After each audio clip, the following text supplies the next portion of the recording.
नमस्ते साथीहरू, आज म सबैलाई मनपर्ने तथा पौष्टिकले भरिपूर्ण गाजरको खीर बनाउन गइरहेकी छु। यो खीर बनाउन एकदमै सजिलो छ र चाडपर्व वा विशेष अवसरका लागि पर्फेक्ट हुन्छ। सबैभन्दा पहिला गाजरलाई सफा पानीले मजाले पखाल्नु पर्ने हुन्छ।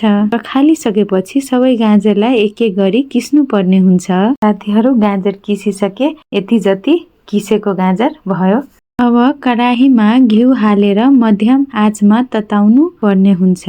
घिउ तातिसकेपछि किसेको गाजरलाई हालेर 5-7 मिनेटसम्म चलाउँदै भुट्नु पर्ने हुन्छ। यसले गाजरको काँचोपन हटाउँछ र राम्रो स्मेल आउँछ। यति जतिको पाकिसकेपछि यसमा दुध हालेर मजाले पकाउनु पर्ने हुन्छ। बिच बिचमा चलाइराख्नु पर्ने हुन्छ, खीरमा नटासोस् भनेर। साथीहरू, तर सहितको दुध हाल्नु भयो भने गाजरको खीर लास्टै मिठो हुन्छ। दुध अलि गाढा हुँदै गाजर राम्ररी पाकेपछि अब स्वाद अनुसारको चिनी हाल्नुहोला।